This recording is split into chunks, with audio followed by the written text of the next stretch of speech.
신앙은 관계다, 그렇게 정의를 합니다. 여러 가지 정의 중에 하나라고 할 수 있겠죠. 그 얘기는 무슨 말씀이냐면은 예수 믿음으로 말미암아 무엇보다도 하나님과의 관계가 회복되는 거죠. 죄로 말미암아 우리는 하나님의 진노의 대상이 되었습니다. 예수님 때문에, 예수님께서 십자가에서 우리 죄값을 치러주셨기 때문에 믿음 하나로 하나님과의 관계가 회복이 되는 거죠. 그 하나님의 사랑을 깨달은 자가 다른 사람들을 용서하고 용납하면서 좋은 관계 속에서 살아가게 되는 것입니다. 그래서 예수 믿는 사람들은 이 하나님과 인간과의 관계가 잘 되어서 마치 양날개가 이렇게 펼친 것처럼 하나님을 향해서 이렇게 올라가는 그런 삶을 살아가는 것이죠. 그런데 하나님은 잘 믿는데 다른 사람하고 자꾸만 갈등하는 그런 경우들이 있습니다. 그렇다면 하나님에 대한 그 믿음이 뭔가 독선적인 믿음이 되는 것은 아닌가, 그렇게 생각을 해볼 수가 있어요. 또 사람들하고 교제는 잘하는데 기도할 줄도 모르고 성경도 읽지 못한다면 영성이 얕은 그러한 믿음이라고 할 수가 있겠습니다. 우리가 예수 믿으면서 시작되는 하나님과의 관계, 하나님이 멀리 계셨지만 이제 나의 아버지라고 고백하고 나는 그분의 자녀라고 고백하면서 사는 것입니다. 그런데 하나님을 아버지라고 고백을 하는 그 관계는 만들어졌지만 그분과 그 다음에 교제가 일어나야 되는 거예요. 만나고 대화하고 그래서 그분의 마음이 느껴지고 이게 이제 영성이거든요. 근데 그렇게 하지 못한다면 그것은 우리가 영적으로 곰핍한 그런 삶을 살게 되고 교리적인 어떤 신앙으로 머무는 것이 아니겠는가, 그렇게 생각을 해보게 됩니다.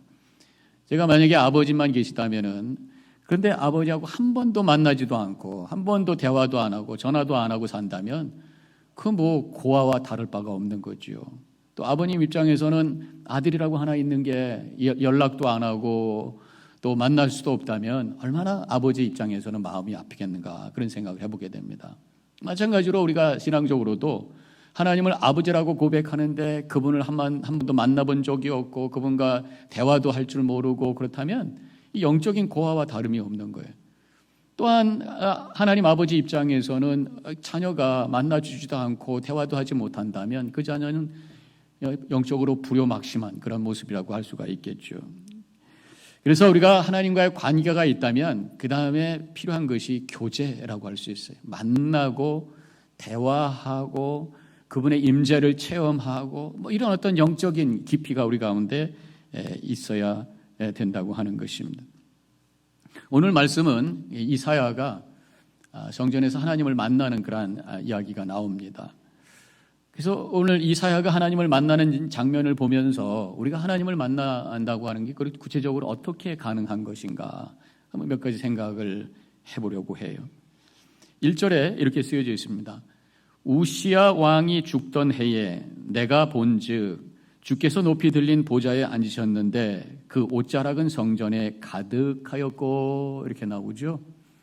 전 여기서 우리가 하나님을 만나는 이 이사야 선지자의 모습을 보면서 제일 먼저 그가 이 고난 속에서 하나님을 만났구나, 그런 걸 깨닫게 됩니다. 고난 속에서 우리 삶에 여러 가지 어려움이 있을 때에 그때가 하나님을 만날 때더라고 하는 것을 알 수가 있습니다. 신앙의 간증이 있고 영성이 깊은 분들을 가만히 보면은 사실은 고난을 많이 경험했던 분들이, 믿음의 이렇게 세대들을 이렇게 봐도요, 6.25를 경험했던 분들, 저희 아버지 세대, 여기도 어르신들 많이 계십니다만은, 그래서 6.25 때 그 고난 속에서 하나님을 만난 분들의 영성이 얼마나 깊은지 몰라요. 우리 어머님, 아버님만 봐도 제가 그분들의 영성을 따라갈 수 있을까, 그런 생각을 할 수 있을 정도로 깊은 영성을 갖고 계십니다. 우리 아버님이 한번 말씀을 드렸습니다만은 16살 때 개성에서 살다가 1.4.5 때 내려오셔가지고, 근데 그때 내려올 때에 우리 아버님의 아버님, 즉 할아버지는 집을 지키신다고 남아 계셨어요. 잠깐 나갔다 오는 줄 아셨어요. 그리고 아버님의 큰 형님이 계셨는데 9살이나 되는 아주 나이가 더 한참 위시죠. 그때 군대 가 계셨어요. 그러니까 그 어머니와 5자녀, 4자녀인가 3자녀 이렇게 같이 남쪽으로 내려오셔서 이 논산에서 계시면서 가장이 없는 어려움 속에서 살게 되셨던 거란 말이죠. 돈도 없고 그래서 살기 위해서 그렇게 애를 쓰시고 학교를 못 다니신 거예요. 고아같이 사신 거예요. 고아원에도 들어갔던 적도 있고. 그래서 우리 아버님의 기도 제목은 하나님 공부할 수 있는 기회만 주십시오. 얼마나 간절히 기도했는지 몰라요. 그래서 아버님한테 그런 어떤 신앙 간증 얘기를 가끔씩 듣는데 신비로운 체험도 하시고 하나님의 음성도 들으시고 그러면서 이제 목회자가 되겠다는 그런 결단을 하시고 나중에 목사님이 되셔서 이제 목회하시고 지금 은퇴하셔서 집에 계십니다만은 그러한 삶의 위기와 어려움이 우리를 깊게 만든다고 하는 것을 알 수가 있습니다. 지금 이 고난이라고 하는 것, 그러면 지금 이사야가 무슨 고난의 상황이냐 그런 질문을 할 수가 있어요. 우시야 왕이 죽던 해라고 나와 있습니다. 우시야 왕에 대한 이야기가 역대하 26장에 자세하게 나와 있어요. 우시야 왕이 16살 때 왕이 됩니다. 그리고 52년 동안 통치를 하였죠. 52년을 통치했다는 얘기는 나라가 많이 평안했었고 또 부흥했었다라는 것을 의미합니다. 우시야 왕이 처음에는 굉장히 겸손했어요. 남유다 왕입니다. 왕들의 특징들이 그래요. 처음에 다 겸손했다가 나라가 잘 되고 평화로우면 나중에 보면 이렇게 머리를 들고 교만해지는 경우들이 나오잖아요. 이 우시야 왕도 그랬습니다. 나중에 교만해져 가지고 자기가 다 컨트롤할 수 있는데 할 수 없는 데가 하나 있더라고요. 성전인 거예요. 성소에 들어가서 본인이 분향을 해야 되겠다. 그것은 제사장만 할 수 있도록 율법에 규정이 되어 있는데 그것을 무시하고 자기가 하겠다 그냥 억지로 우겨가고 들어가가지고 결국 나중에 한센병, 문둥병에 걸려가지고 갑자기 죽게 되잖아요. 나라가 갑자기 52년 동안 통치하던 왕이 죽게 되면서 혼돈이 되고 정치적으로 위기가 오고 경제적으로 어려움이 오고 많은 사람들이 혼돈이 되는 그런 어려움 속에 있을 때에 이사야가 하나님을 찾아가서 지금 기도하고 있는, 예배하고 있는, 그래서 하나님을 만나는 장면이 오늘 본문의 말씀인 것입니다. 이렇게 고난 속에서 하나님을 만나게 돼요. 왜요? 고난 속에 있을 때 우리는 기도하게 됩니다. 고난 속에 있을 때 더 간절히 기도하게 돼요. 고난 속에 있을 때 전 인격을 다해서 전 존재를 다해서 하나님을 찾게 되어 있어요. 그때 하나님을 만나게 된다고 하는 것입니다. 어떤 젊은이가 믿음 좋으신 어르신과 함께 낚시를 가게 됐어요. 낚시터에서 낚시를 하면서 신앙적인 얘기를 이렇게 저렇게 하다가 이 젊은이가 그 어르신한테 질문합니다. 어르신, 어떻게 하면 하나님을 만날 수 있어요? 어르신은 하나님 만나셔서 그렇게 깊은 영성을 가지신 분인데 나도 그렇게 하고 싶어요. 오케이, 그럼 내가 도와줄게. 알려줄게. 알려주세요. 그러면 지금 저 물속에 들어가. 아유, 갑자기 왜요? 들어가. 들어가. 자, 물속에 들어갔지? 그럼 머리도 담궈. 그래요? 머리 담궈서. 그리고 참을 때까지 참아봐. 한참 참다가 머리를 막 들려고 하는데 이 어르신이 와가지고 머리통을 꾹 눌러가지고 못 올라가게 하는 거예요. 아이고 힘들어. 꾹꾹꾹 참다가 도저히 안 돼가지고 그냥 확 밀치고 푹 하고 이제 물 바깥으로 나왔어요. 아니 어르신은 왜 이렇게 내 머리를 갖다 누르십니까? 힘들었지? 너무 힘들었어요. 숨쉬고 싶은 그런 갈망, 내가 죽을 것 같은 그런 갈망, 그런 마음을 가지고 그렇게 갈망하면서 하나님께 기도해봐. 하나님 꼭 만나게 될 거야. 그렇게 말씀하셨다는 얘기예요. 우리가 여러 가지 삶의 어려움이 있을 때에 혹시 지금 만일 숨쉬기 힘들 정도로 답답하고 어려운 상황이라면 오히려 지금이 하나님을 만날 때인 줄로 믿습니다. 우리 너무나도 편안해가지고 그저 우리의 삶의 영역에 머물러 있기 때문에 영이신 하나님을 만날 수가 없는 거예요. 우리의 어떤 삶의 영역을 뚫고 들어가기 위해서는 간절한 갈망을 가지고 주님을 찾는 마음을 가지고 그게 뭐 소리를 꼭 크게 지른다고만 해서가 아니라 간절히 깊게 주님을 갈망하며 나아갈 때에 주님을 만나는 주님의 임재가 체험되는 놀라운 역사가 임하게 되는 줄로 믿습니다. 그래서 이사야 55장 6절에는 이렇게 말씀하고 있어요. 너희는 여호와를 만날 만할 때에 찾으라. 가까이 계실 때에 그를 부르라. 그렇게 말씀하고 있어요. 바로 고난의 때가 하나님을 만날 때고 고난의 때가 하나님이 가까이 계실 때라고 하는 것을 말씀하고 있어요. 그래서 지금 어려운 가운데 있을 때에 간절히 주님을 찾고 갈망하시고 기도하심으로 살아계신 하나님을 체험하면서 주님과 깊은 영적인 교제 속에서 승리의 삶을 살아가시기를 주님의 이름으로 간절히 축원합니다. 또 한 가지 오늘 본문을 보면 1절에서 성전에서 하나님을 만난 거예요. 그 옷자락은 성전에 가득 차고 이렇게 1절에서 나가고 있습니다. 성전에 하나님의 임재가 가득한 것을 경험하게 되는 것입니다. 물론 하나님은 어디든지 계셔요. 교회만 계신 분이 아닙니다. 밖에도 계셔요. 그런데 밖에서의 삶은 그저 먹고 살기 바쁘고 애들 케어하기 바쁘고 여러 가지 비즈니스가 있다 보니까 하나님께로 집중하기가 힘들어요. 그래서 하나님께서 우리를 거룩한 성전으로 불러주셔서 여기서 하나님을 갈망하게 하시고 우리의 영혼의 문을 열고 주님을 바라보게 하시며 주님께서 우리를 만날 수 있는 기회를 이곳에서 주신다고 하는 것입니다.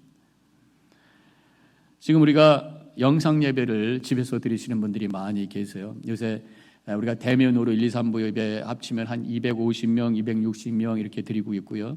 동시에 영상으로 생방송에 지금 동참하고 나중에 오시는 분도 계십니다만 이 시간에 예배드리고 계신 분들이 클릭 수로는 한 60, 70, 80 정도 돼요. 그래서 두 부부가 예배를 드린다고 생각하면 130, 140. 그래서 토탈해서 한 400. 옛날 비슷한 그런 숫자가 되죠. 그렇게 예배를 드리고 있어요. 지금 팬데믹으로 인해서 우리가 할 수 없이 가정에서 예배를 드리고 있는 거예요. 사실은 가정에서 예배드리고 교회에서 예배드리고 둘 중에 하나를 우리가 선택해야 되는 건 아니죠. 사실은 주님 앞에 나와서 대면으로 이 성전에서 예배드려야 되는 것이 마땅한 겁니다. 그러나 팬데믹 때문에 우리가 지금 하이브리드로 이렇게 두 가지로 함께 가고 있는 것이 우리의 현실입니다. 그런데 어떤 분은 가정에서 예배드리니까요 목사님 더 집중이 되고 목사님하고 나하고만 예배드리는 것 같아서 더 좋아요. 그렇게 말씀하시는 분도 계셔요. 그런데 많은 분들이 오히려 점점 영적으로 게을러지는 것은 아닌가 저는 그렇게 걱정합니다. 우리 교회 한 번 어떤 분이 대면 예배에 나오시면서 하시는 말씀이 집에서 가정 예배를 드리다가 소파에서 누워서 예배를 드리셨대요. 그랬더니 와이프 집사님이 여보 일어나 그러고 교회를 끌고 나왔다고 그러더라고요. 자꾸만 게을러지고 편안해지고 이러면서 예배가 대면 예배, 집에서 영상 예배가 자꾸만 그렇게 되더라 그런 얘기죠. 하나님을 향해 성전에서 예배하길 원하는 그 갈망, 지금 집에서 가정에서 예배드리시는 분들도 빨리 팬데믹 끝나서 함께 교회에서 대면으로 주님을 향해 이 성전에서 드릴 그 예배에 대한 갈망을 가지고 우리가 함께 예배하면서 그래서 함께 이 교회에서 드려지는 예배를 통해서 주님의 임재를 체험하는 거룩한 은혜가 임하시기를 주님의 이름으로 간절히 축원합니다. 요즘 새벽 기도에서 우리 열왕기상을 가지고 말씀을 나누는데 거기서 요시야 왕에 대한 말씀이 나와요. 요시야가 그 할아버지 때는 하나님을 섬기지 않았어요. 우상을 섬겼던 왕들입니다. 그런데 요시야에 와서는 종교개혁도 하고 굉장히 믿음이 달라졌어요. 그래서 왜 그런 일이 일어났는가 보니까 요시야 왕이 되자마자 제일 먼저 했던 것이 성전을 보수하는 일을 했어요.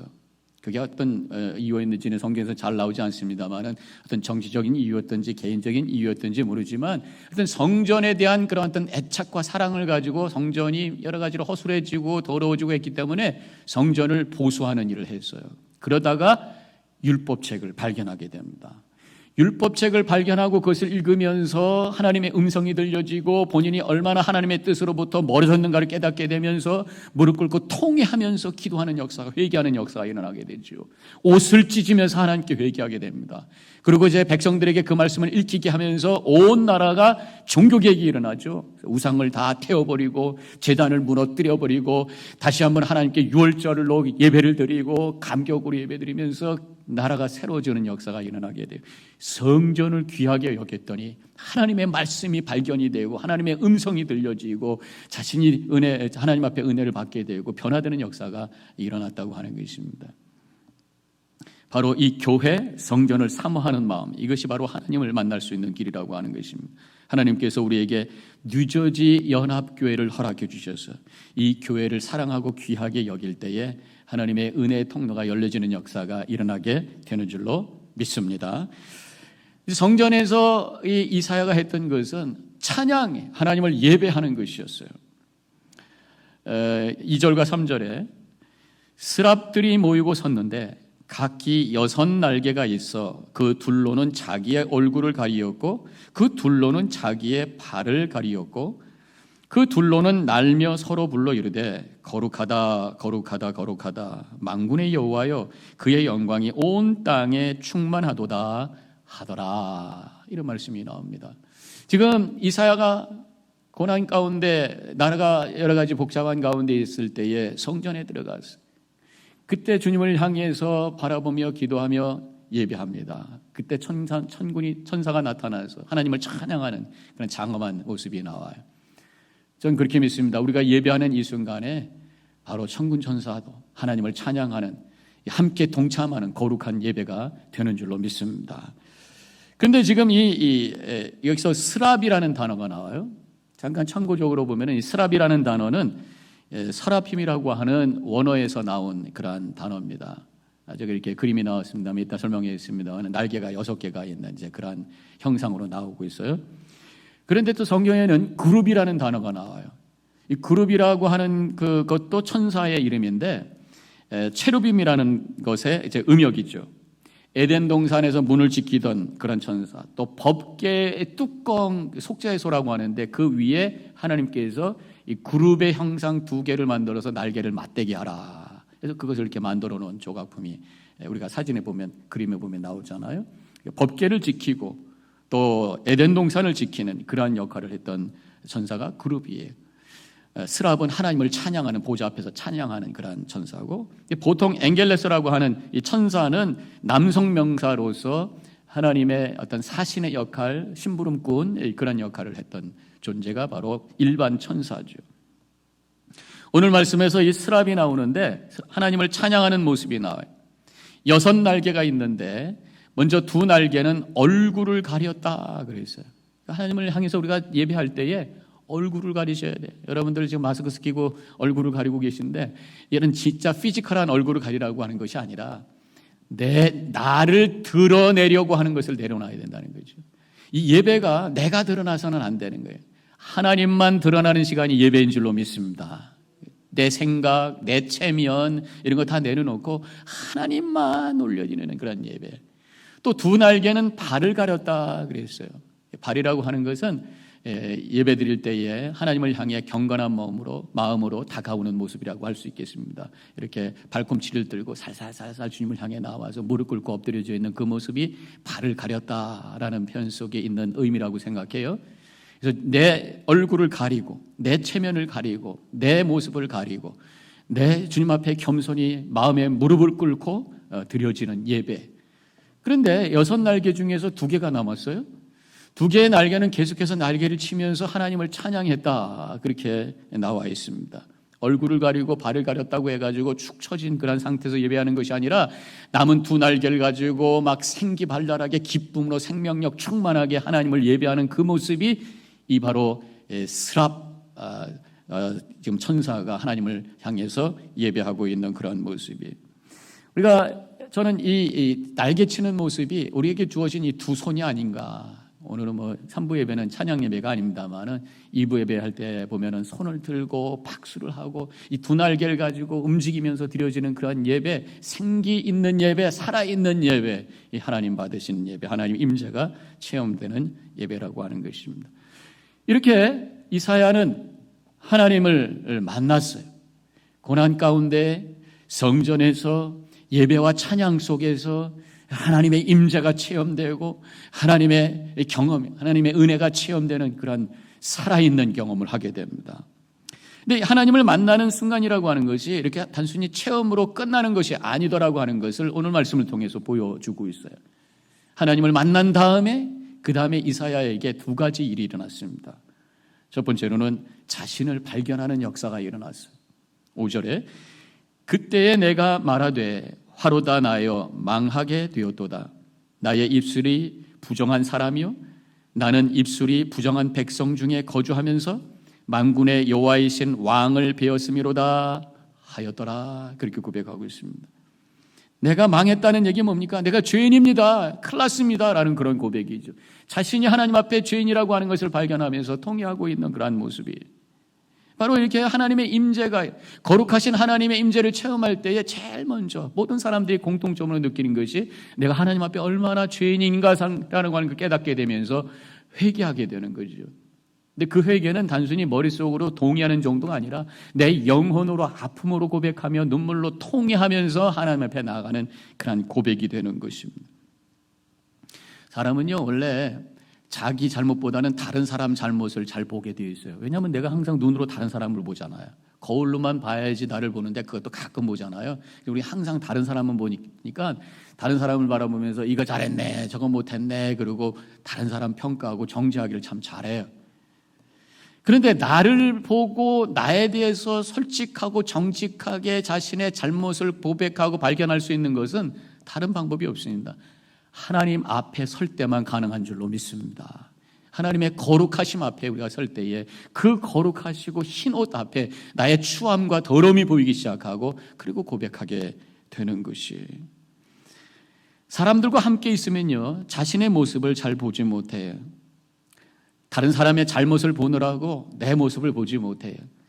우리 예수님 당시에도 율법주의자들은 예수님을 쫓아다니면서 죄 없으신 그 예수님을 향해서 정죄하고 비난하고 시비를 걸고 했던 것을 알 수 있습니다. 그래서 예수님께서 그들을 향해서 마태복음 7장 3절에서 이렇게 말씀하셨잖아요. 어찌하여 형제의 눈 속에 있는 티는 보고 내 눈 속에 있는 들보는 깨닫지 못하느냐, 그렇게 말씀하셨어요. 왜 너는 자신의 잘못은 알지 못하고 다른 사람의 잘못만 그렇게 바라보면서 이야기하고 있느냐, 그런 말씀이잖아요. 저는 이 말씀을 오늘 제가 설교 말씀을 드리는 이 어떤 흐름 속에서, 컨텍스트 속에서 이것을 재해석해서 풀어보면은 이런 말씀이 아닌가 싶습니다. 왜 너는 하나님의 임재를 체험하지 못하고 율법만 붙들고 신앙생활 하려고 하느냐? 내가 하나님이라고, 하나님 아버지라고 고백했으면 좀 나하고 만나고 내 마음이 뭔지를 알고 하나님의 거룩함 속에서, 임재 체험 속에서 신앙생활 하거라. 하나님과의 교제 속에서 믿음 생활 하거라. 그런 말씀을 하신 것이 아니겠는가, 그런 깨달음을 하게 됩니다. 하나님을 만나야 정직하게 되고 진정한 회개를 하게 되는 거예요. 갈릴리 호수에서 물고기를 잡던 그런 베드로가 예수님의 부르심을 받게 되잖아요. 예수님을 처음 만났을 때 그가 했던 말이 누가복음 5장 8절에서 이렇게 쓰여져 있어요. 예수의 무릎 아래에 엎드려 이르되 주여 나를 떠나소서 나는 죄인으로소이다 하니, 그렇게 나와 있어요. 주님을 만났어요. 거룩한 주님을 만났더니 갑자기 내 죄가 드러나고 그것이 무겁게 느껴지니까 부담이 돼서 좀 멀리 좀 가주세요. 그렇게 고백을 하고 있는 내용인 것입니다. 하나님을 만날 때 우리 안에 되어지는 일이 바로 회개하는 역사가 일어나는 것입니다. 그것이 그냥 머리로만 아니라 내 영혼의 아픔으로 고백하며 통회하게 될 때에 결국 우리는 십자가를 바라보게 되고 십자가에서 나를 용서해 주시고 받아주시는 은혜를 체험하면서 감격과 찬양으로 하나님께 영광 돌리게 되는 줄로 믿습니다. 그래서 우리가 하나님을 만날 때 제일 먼저 일어나는 것이 나를 발견하고 회개하는 거예요.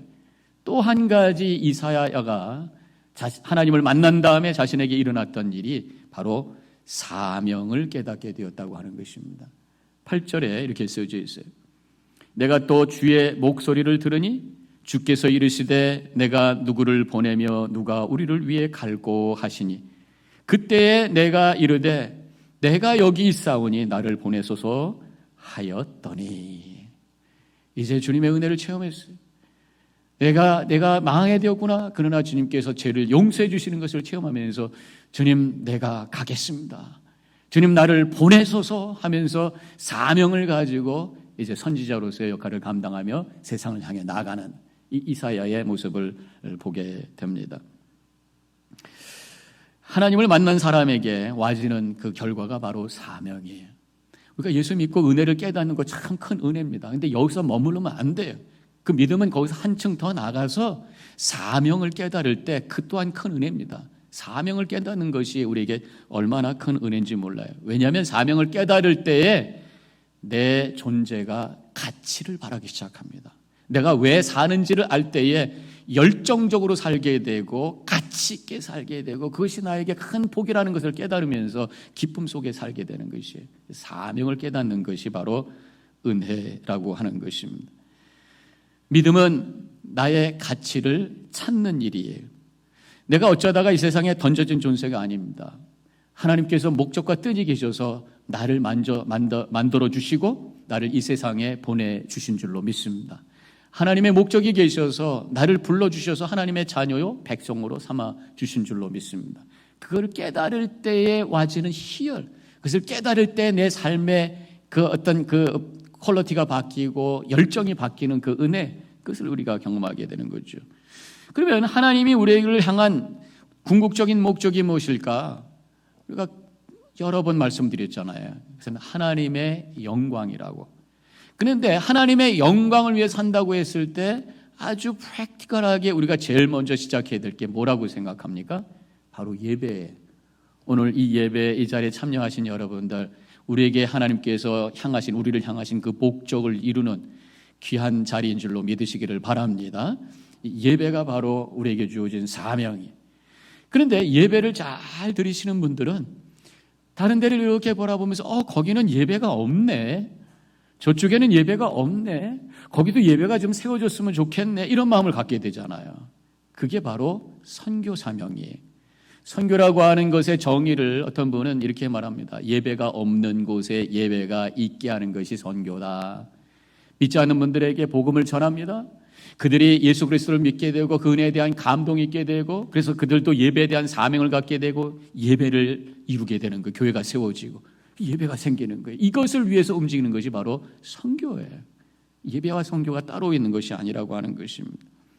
이렇게 사명, 비전, 목적, 이것을 깨달을 때 내 가치를 발견하게 되고 삶의 어떤 그 열정을 갖게 되고, 그때 내 안에 있었던 능력이 발휘하기 시작하면서 나에게 도전하는 모든 것들을 이겨내는 승리의 삶을 살게 되는 것입니다.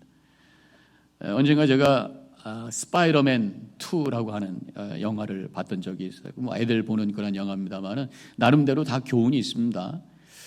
거기서 보면은 주인공이 피터 파커라는 사람이 나오는데, 그 사람이 여러 가지 이유로 인해 가지고 굉장히 디프레스가 돼요. 그래가지고 여자친구하고도 문제가 생기고 직장에서도 문제가 생기고 삶의 의욕이 떨어지고, 그러다 보니까 기운도 파워가 없어져요. 원래 그 스파이더맨은 이렇게 하면 찍 하고 나가는 거잖아요. 그래가지고 막 그 거미줄 타고 다니면서 멋있는 일을 하는 건데 안 나오는 거예요. 근데 그러다가 그럼 평범한 삶으로 그냥 전락을 합니다. 그러다가 이제 악당이 공격을 하게 되죠. 그러다 보니까 막 정의감이 불타오르기 시작하고 이제 사명감이 다시 회복이 된 거예요. 열정이 생기고, 그러다 보니까 능력이 생겨서 막 찍찍하게 되고, 그래서 막 이제 악마와 싸우면서 전철이 막 가는데 전철이 이제 그 전철 그 철로가 끊어져 가지고 떨어지면 사람들이 많이 죽는데 그거를 막 이 거미줄로 해가지고 다 사람들을 살리는 그런 일들을 막 하게 되죠. 사명으로 불타니까 힘이 생겨. 그리고 놀라운 일을 이루게 된다. 그런 얘기입니다. 마찬가지. 우리 인생도요, 그냥 동그라미처럼 뱅글뱅글 돌아가는 인생이 되어서는 안 될 줄로 믿습니다. 우리 크리스천의 인생과는 직선이라고 하는 것은 어디로 향해야 되는 것입니다. 천국을 향해야 될 것이고 하나님을 향해야 될 것이고, 하나님께서 우리에게 주신 그 사명을 향해서 갈 때에 그때 열정이 생기고 능력이 생기고, 그래서 하나님의 영광을 드러내는 삶을 살 것이고, 우리는 승리의 계가로 하나님께 영광 돌리는 복된 삶을 살게 되는 줄로 믿습니다. 위대한 인물들의 공통점을 보니까요, 위대한 삶의 목적들이 다 있었어요. 마틴 루터 킹 목사님, 흑인 해방을 향한 소명을 발견하게 됩니다. 자신이 흑인이라고 하는 이유 때문에 식당에서도 쫓겨납니다. 또 극장에서도 쫓겨납니다. 심지어 교회에서도 딴 교회 가라고 그래요. 그래서 그때에 하나님의 뜻에 대한 뜨거운 사명감으로 불타오르면서 정말 큰 영향을 끼치는 위대한 역사를 이루셨던 분이 바로 마틴 루터 킹 목사님이시잖아요. 또 스바이처 박사는 37세부터 아프리카에서 50년을 지내게 되는데, 그분의 그 동기가요, 어느 날 잘 생각해 보니까 자신의 조상 백인들이 흑인들한테 한 일이 너무 악한 일인 거예요. 그래서 아프리카에 있는 흑인들에게 그것을 페이백하겠다는 그런 마음을 가지고 그 사명을 가지고 가셔서 50년 동안 사역하면서 놀라운 역사를 이루었던 것을 우리는 알고 있습니다. 그래서 멋지고 귀한 인생, 많은 사람들이 기억하면서 감동받는 그런 인생이 되었던 거잖아요. 보스턴에 한 불쌍한 소녀가 있었습니다. 정신병 환자였어요. 의사도 포기했습니다. 너무 애가 거칠어서. 부모도 찾아오지 않습니다. 외로운 환자, 고아와 같이 버려진 환자가 되어버리고 말았어요. 이름은 앤이라고 하는 어린아이입니다. 근데 어느 은퇴한 할머니 간호사가 이 앤이를 불쌍히 여겼어요. 그리고 자주 찾아와서 사랑을 주고 상담을 해주고 친구가 되어주고, 그러면서 이 앤이라고 하는 환자가 점점 좋아지고 나중에 다 회복이 되었어요. 건강한 모습으로 돌아가게 됩니다. 이런 아픔을 경험했던 애니가 사명감이 생겼어요. 앞으로 내 인생을 이렇게 힘들어하는 사람, 뭔가 힘들어하는 사람을 위해서 내가 살겠다라는 마음을 갖고 있을 때에 신문에서 광고가 하나 떴습니다. 보지도 못하고 듣지도 못하고 또 말하지도 못하는 어린아이가 있는데 돌봐줄 사람을 찾습니다 했을 때 내가 가야지 그러고 갔어요. 그리고 그 아이를 가정교사로 계속 도와주면서 그 아이가 잘 성장해서 유명한 인물로 만듭니다. 그 인물이 바로 헬렌 켈러죠. 그래서 이 헬렌 켈러는 시각 청각 장애자로서 하버드대학을 최초로 졸업한 장애자가 되었습니다. 나중에 다른 학교에서 문학 박사 또 법학 박사 학위를 받고 많은 책을 저술하고 강연을 하고 큰 영향력을 많은 사람들에게 감동을 주는 그런 사람이 되었어요. 영국의 빅토리아 여왕이 이 헬렌 켈러에게 훈장을 줍니다. 그러면서 이 핸디캡 속에서도 이 위대한 일을 이룬 당신을 내가 축복합니다. 존경합니다. 이렇게 얘기했을 때에 아닙니다. 제가 제 능력으로 한 게 아니라 바로 애니 설리반 선생님 덕분입니다. 그렇게 얘기를 했다는 것입니다. 헬렌 켈러 뒤에는 애니 설리반 선생님이 있었고 이 애니 설리반 선생님 그 뒤에는 할머니 간호사가 있었어요. 하나님을 만난 사람들, 하나님의 사명을 받은 사람들을 통해서 이런 위대한 역사가 일어났다고 하는 것입니다. 이런 얘기를 하면은 많은 분들이 목사님 그런 분들은 다 특별한 사람이고 나는 그저 소시민으로 그냥 평범한 사람인데 내가 뭘 하겠습니까? 그런 말씀을 하시는 분도 계시겠죠. 그렇지 않습니다. 우리도 특별한 사람이 우리 하나님께서 특별한 뜻과 목적이 있어서 우리를 창조하셨고 이 세상에 보내주셨고 하나님의 자녀로 삼아주셨다고 하는 것을 믿으시기를 주님의 이름으로 간절히 축원합니다. 작은 존재지만 하나님께서 우리를 통해서 이루시기 원하시는 특별한 목적이 있어요. 그래서 여러분들 나름대로 다 하나님께서 주신 은사가 있다고 하는 것입니다. 그것을 찾아서 발휘하는 것입니다.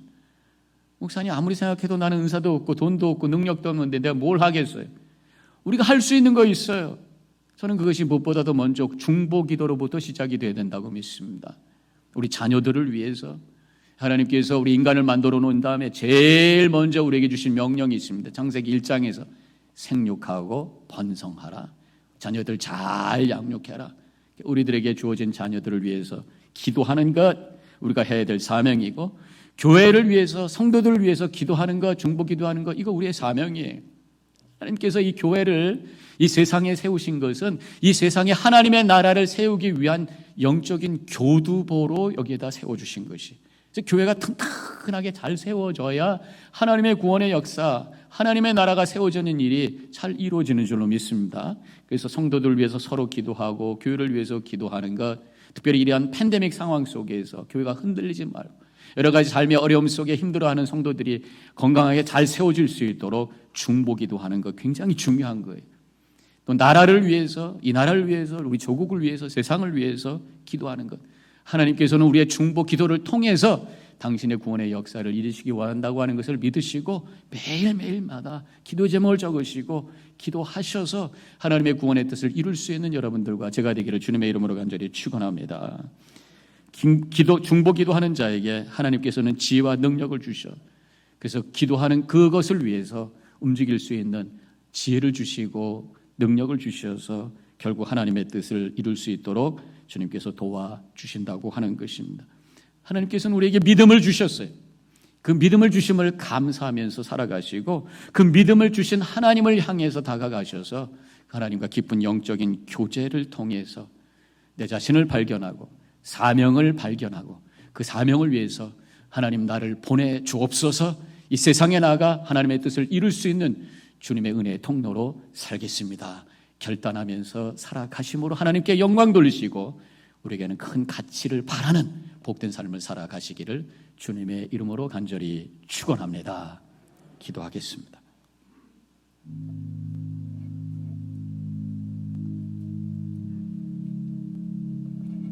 이사야가 고난 속에서 또 성전에서 찬양과 예배 속에서 하나님을 만남으로 말미암아 회개하게 되고 또 사명을 발견하면서 위대한 하나님의 역사를 이루었던 것을 저희들은 기억합니다. 하나님 저희들을 부르신 것도 주님의 뜻이 계신 줄로 믿습니다. 우리도 주님 만나며 나를 발견하고 하나님의 사명 발견하며 쓰임받는 복된 인생이 되기 원합니다. 이 시간에 기도하면서 결단하시는 이 시간이 되시기를 바랍니다. 묵상 기도합니다.